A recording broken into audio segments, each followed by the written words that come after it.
Okay, good afternoon everyone. This is Vernon Lloyd and welcome to the Knowledge Pool Fox IT webinar.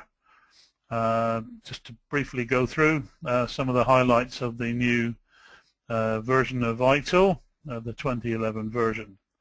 As I said, my name is Vernon Lloyd. I'm the International Client Director for Fox IT, and we work closely with Knowledge Pool. I've been involved with ITIL for a long time, and I was the lead author on the service design book in the first version 3 that was delivered in 2007, and more recently I've been responsible for refreshing the Continual Service Improvement book. Okay, so we're recording this webinar, and we will be sending out recordings of the webinar, making that available to everyone who joins, as well as copies of the slides should you want them, and if necessary we will set up an FAQ session as well. I will be running a couple of polls as we go through, just for interest, and the first one I'm actually going to launch right now, as we've got a good number of people already joined. So this is just a poll regarding your level of education in ITIL, so I'd be interested to get your views on that, and I'll give you a few minutes to do that. Thank you for those who are filling it out already. Okay, so I'm going to make a start. As you're probably aware, the new version, new edition of ITIL has been published a couple of weeks ago now, on July the 29th. There's a nice picture of the books for those of you who haven't bought your copies yet. So they're very similar to the ones, the previous ones, as you can see. It's a refresh, not a rewrite, and that's the important message that we've been impressed upon us by the TSO and the OGC, to say that you know, this is not a complete update. Indeed, it wasn't. We were just using the changelog that has been built up over the previous 3 years to make changes and refresh it, and also to update it a little with some things that have happened in the last 3 years. So it's not version 4, as some people have been talking about. It's not 3.1, has been even more commonly used, but in fact it is the 2011 edition. The 5 core books, as I said, are already published. There is an introductory book which is due out quite soon, I believe, maybe as soon as the end of August. To replace the one that was there before. The key element guides and the other little pocket books that are quite useful for people, they haven't been produced as yet, but they will be, and we're expecting those in about 6 months or so, sometime in Q1 next year. So they will come later. We can't do everything at once. So from the TSO OGC perspective, there's no trumpets on this edition, and not like this version 3, because it was so radically different.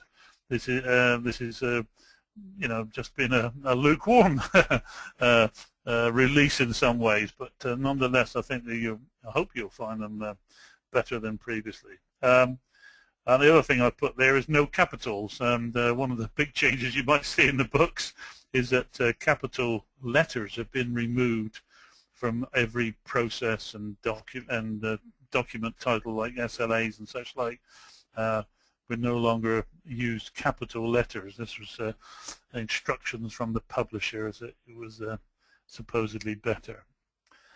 Okay, so the poll, just so you know, 23% of attendees are up to ITIL expert level. 27% are at foundation level, 12% are intermediate, they've done some intermediate, and 38% have done nothing in terms of education. Oh, that's good. So thank you for that. Here's a picture of the book. As you can see, or one of the books. This is the operations book, and there are more swirls. Another swirl here in the top right-hand corner, and it's now called Best Management Practice, which is a new term as opposed to best practice. It's got now a nice new official seal of approval with Best Management Practice in the bottom right-hand corner. You'll be able to see it says the 2011 edition. But the mysterious organic material, as I've written there, still appears. This is a poppy, by the way, for those of you who think it's something quite different. So they're still the same as they were in the previous version. So what was the update project? Well, the ITIL update project was trying to make it more, version 3 of ITIL, more usable. We had a lot of requests in the change log, and anyone, by the way, can look at that change log at that URL you can see on the screen. And several people were finding it difficult still to navigate through the books. We tried in the previous version to make them consistent, but there was some inconsistencies, so we've now ironed most of those out. So we got a lot of feedback from the user and training and vendor community, actually, and every single change request has been assessed, and I would think the majority, yes, certainly the majority have been implemented. Obviously some of them were contradictory, so we couldn't implement them all, but they've all been looked at and assessed and discussed. So it didn't produce a new version, but a new edition, as I said, and it's part of what's going to become the normal OGC cyclical update process. And the framework itself does remain largely unchanged in terms of there's still 5 books in a life cycle approach. So in scope were these things here. We've improved the definitions of roles and responsibilities. We've deleted 1 or 2, but we've improved the rest and made them very consistent. We've ensured consistency in the presentation of chapters and processes across the book, and more of that on subsequent slides. We've standardized our glossary, and I think one of the books that required the most updates was the service strategy book, where we had a lot of change requests that people found it a little difficult in some areas to read and to follow. So we've improved accessibility of the strategy book in particular, I think, and you'll find it quite different. Any changes that out of scope were any changes that would invalidate the current use of ITIL, either in adoption or certification. So that was an important point. So I'll come back to that point later, in fact, but we didn't want to produce something that invalidated any work that people had done currently. So what you might see in the books is new role descriptions, new some organization examples for small organizations, different types of organizations. This is one thing that a few people asked us to produce. More metrics or measurements around various areas, so we've got more examples of that in the books. And we've got a real process descriptions describing the process that you should follow. We've also tried to include current trends where possible. We've included and brought in things like virtualization and cloud computing, and you'll see sections specifically on that, but you'll also see it referred to in other sections where it's an option for delivery and etc. So you'll see cloud computing, which I don't think was mentioned at all in the 2007 version, but certainly is mentioned in all the books now. And in strategy, there is a whole section on it, and in the introduction, there's going to be a whole section on it as well. Obviously, the glossary has been updated. As I said, consistent book chapters. I'll come back to that one. One thing we were trying to do in particular, one of the things we were trying to do was to look at the interfaces between the various life cycle stages and the processes within the life cycle. So we've got the inputs and outputs documented between life cycles, between processes within life cycles. So to make sure you can understand the flow of things, everyone is clear on the flow of things from strategy to design to transition to operation to and back again through CSI or whatever we're doing. So nearly every process in the book now has a flow or activity diagram.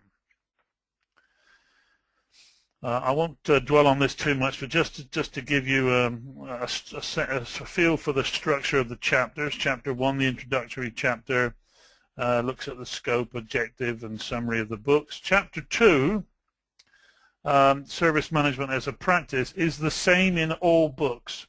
All 5 core books have exactly the same Chapter 2.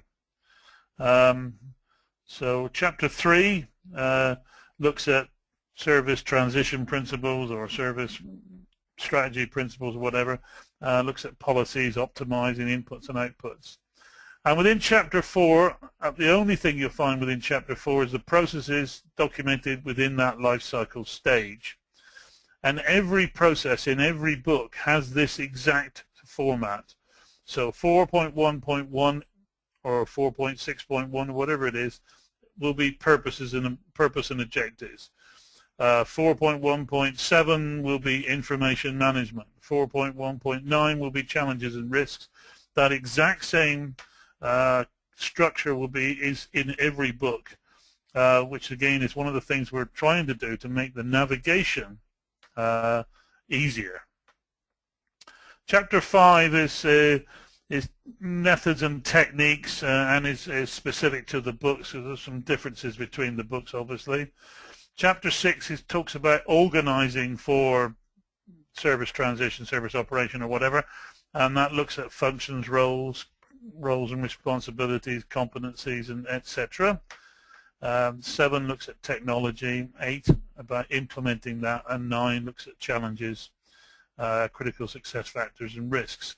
And there's a number of appendices, usually mostly relevant to the books, but included in there are glossaries and some references to other areas that are repeated in several of the books. So looking at each of the books now in turn specifically, and strategy, as I said, is the book that's had the biggest change. I've got the hard copies, paper copies in front of me, and strategy, I didn't realize until it was actually printed out, it's now about twice as thick as it was previously, so you get more pages for your money now than you did before. It's many of the confusing diagrams, perhaps confusing diagrams, have been replaced or clarified, but there was, as you know, a lot of, most of you know, there were a lot of very good information in the previous strategy book.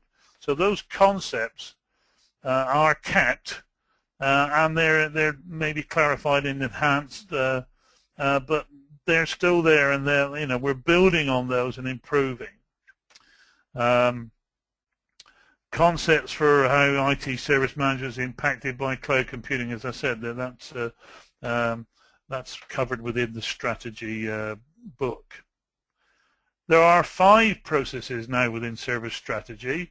There were only 3 in the 2007 version: portfolio management, financial management, and demand management. Business relationship management now is a fully blown process. Previously, the reference was to business relationship manager without any process documented, but we've got the full process now. And strategy management for IT services is a new one, new process, which tells you how to generate a strategy, which is and how to manage that strategy and what it looks like. So I think that's going to be useful. One of the things perhaps we should have been in strategy. The